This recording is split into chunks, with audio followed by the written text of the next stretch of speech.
시청자 여러분, 밤새 잘 주무셨습니까? 경제부동산의 김동수입니다. 2대12 기사입니다. 집 산 돈 어떻게 마련했는지 밝혀라. 27일부터 수도권으로 확대. 오는 27일부터 서울과 경기 등 부동산 규제 지역에서 집을 사게 되면 집값에 상관없이 반드시 자금 조달 계획서를 내야 한다. 투기 과열지구와 조정 대상 지역이 대상이다. 국토교통부는 20일 개정된 부동산 거래 신고 등에 관한 법률 시행령이 27일부터 시행된다고 밝혔다. 개정된 시행령에 의하면 정부의 6.17 부동산 대책 중 주택거래 신고 의무를 강화한 내용이 담겼다. 먼저 규제지역에서 집을 사게 되면 집값과 상관없이 자금 조달 계획서를 내야 하고, 투기 과열지구에서 집을 사게 되면 가액과 관련 없이 계획서 징빙서류도 내야 한다. 여러분, 이달 27일부터는 투기 과열지구 그리고 조정대상 지역 등 규제지역 내에서 주택 구입 시 가격에 상관없이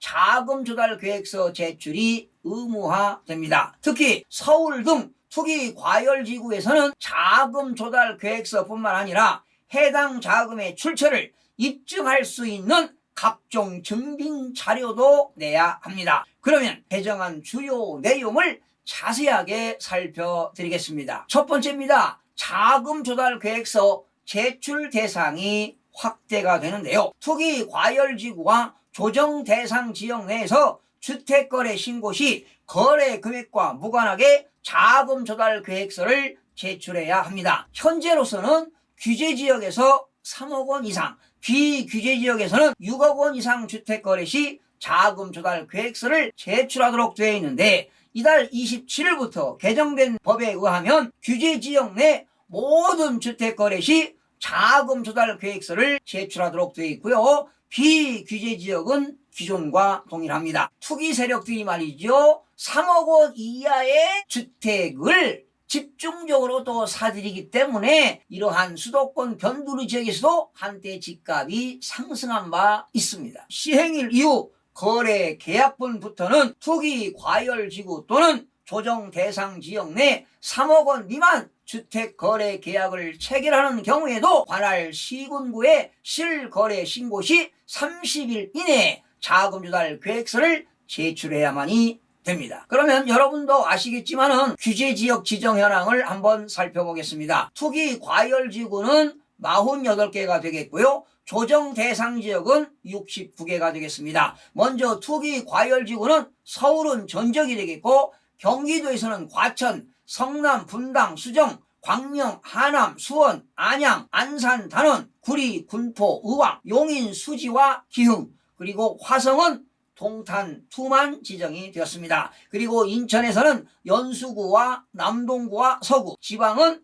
대구, 수성구, 그리고 세종, 대전광역시 동구, 중구, 서구, 유성구가 투기 과열지구가 되겠고요. 조정 대상 지역은 서울은 전지역이 되겠고, 경기도는 전지역인데 단 경기도에서 제외되는 지역이 있습니다. 김포라든가 파주, 연천, 동두천, 포천, 가평, 양평, 여주, 그리고 용인시, 처인구 일부, 그리고 남양주시 일부가 조정 대상 지역에서 제외됐습니다. 그리고 인천은 전 지역이 조정 대상 지역인데 인천광역시 광화군과 옹진구는 제외됐습니다. 그리고 지방에서는 세종, 대전, 그리고 청주입니다. 청주는 동지역과 청주, 오창, 오송읍만 지정이 되었습니다. 두 번째는 증빙자료 제출 대상이 확대가 되는데요. 투기 과열지구 내 주택거래 신고 시 자금 조달 계획서와 함께 자금 조달 계획서 작성 항목별 객관적 증빙자료를 함께 제출해야 합니다. 현재는 투기 과열지구에서는 9억 원 초과 주택거래 시 증빙자료를 제출하도록 되어 있지만, 이달 27일부터 개정된 거에 의하면 투기 과열지구 내 모든 주택을 거래 시에 증빙자료를 제출해야만이 합니다. 증빙자료는 실거래 신고 시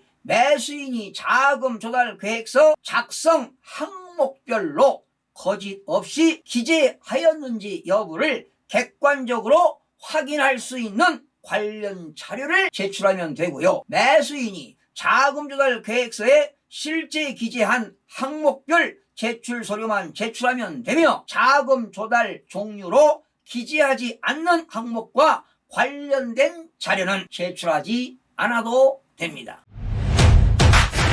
자, 그러면 자금 조달 계획서 기재 항목별 증빙 자료를 살펴보겠습니다. 자기 자금으로 주택을 취득했는데요. 금융기관 예금액이 있다면 은행에서 예금 잔액 증명서 등을 증빙 자료로 제출하면 되고요. 주식이라든가 채권을 매각했다면 주식거래 내역서라든가 잔고 증명서를 제출하면 됩니다. 부모로부터 증여를 받거나 상속을 받았을 때는 증여세와 상속세를 납부했다는 신고서라든가 납세 증명서를 제출하면 되고요. 현금 등 그 밖의 자금으로 취득했을 때는 소득금액 증명원, 그리고 근로소득 원천징수 영수증을 제출하면 됩니다. 그리고 부동산 처분대금이 있다면 부동산 매매 계약서라든가 부동산 임대차 계약서를 제출하면 되겠습니다. 또한 자금을 차입하는 경우는 금융기관 대출액 합계를 기재하는데 금융거래 확인서라든가 은행의 부채 증명서, 그리고 은행에서 빌려온 대출 신청서 등을 제출하면 되고요. 임대 보증금이 있을 때는 부동산 임대차 계약서를 제출하면 됩니다. 회사 지원금을 받거나 사채라든가 기타 자금을 차입하는 경우는 금전 차용을 증빙할 수 있는 증빙 서류를 제출하면 되겠습니다. 자금 조달 계획서 항목에는 기재하였으나 자금 조달 계획서 제출 시점에서 본인 소유 부동산 매도 계약이 아직 체결되지 않았거나 금융기관 대출 신청이 이루어지지 않는 등 증빙자료 제출이 곤란한 경우에는 증빙자료 대신 미제출 사유서를 제출할 수 있습니다. 다만 이 경우에도 잔금 지급 등 거래가 완료된 이후 신고관청에서 증빙자료 제출을 요청할 경우 이에 응해야 합니다. 세 번째입니다. 법인거래 신고사항이 확대가 되었는데요. 법인이 주택거래 신고 시 별도 서식을 통해 법인 등기사항이라든가 거래 상대방간 특수관계 여부라든가 주택 취득 목적 등 추가로 신고해야 합니다. 첫 번째는 거래 당사자의 인적사항을 기록하고요. 두 번째는 계약 체결일, 중도금 지급일과 잔금 지급일, 세 번째는 거래 대상 부동산 등의 소재지라든가 지번, 지목, 면적 및 종류, 네 번째는 실제 거래 가격 등을 신고해야 합니다. 법인주택 거래계약 신고서 신고사항인데요. 법인 등기 현황을 신고해야 됩니다. 특수관계 여부입니다. 법인 임원과의 거래 여부, 매도, 매수, 법인 임원 중 동일인 포함 여부, 국세기본법상 친족관계 여부 등을 신고해야 됩니다. 그리고 주택 취득 목적이죠. 주택 취득 목적이 사업용이냐 비사업용이냐 이런 것들을 부동산 활용 용도로 반드시 신고해야 됩니다. 이때 법인주택거래계약 신고서는 주택거래 당사자, 매도인, 매수인 모두 법인인 경우뿐만 아니라 거래 당사자 중 일방만인 법인인 경우에도 제출해야 하며 주택거래 당사자 모두 법인인 경우는 매도인, 매수인 각각 별도로 작성해서 제출해야 합니다. 신고 시 법인주택거래계약 신고서뿐만 아니라 기존의 부동산 거래계약 신고서도 함께 제출해야 합니다. 마지막 네 번째입니다.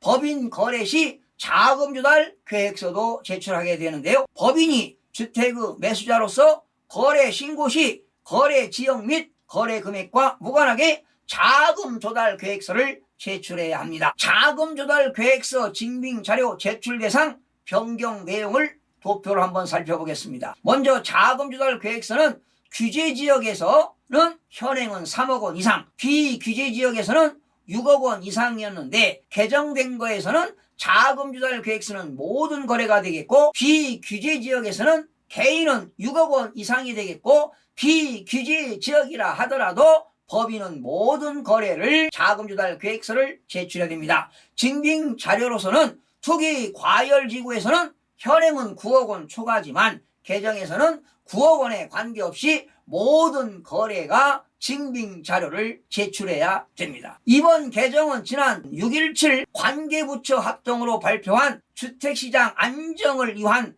관리 방안 후속 조치의 일환으로 추진된 것으로 건전한 부동산 거래 질서 확립과 부동산 불법 행위에 대한 대응 강화를 위한 조치로 보입니다. 여러분, 하루빨리 집값이 안정화되어 집 없는 서민들도 내 집을 마련할 수 있는 세상이 하루빨리 왔으면 좋겠고요. 불로소득만을 노리는 부동산 투기 세력들을 엄격하게 차단하여 종식시켜야 할 것입니다. 시청해주신 여러분 고맙습니다. 최선을 다하겠습니다. 마음이 드셨다면 구독, 좋아요 꼭 부탁드리겠습니다. 고맙습니다.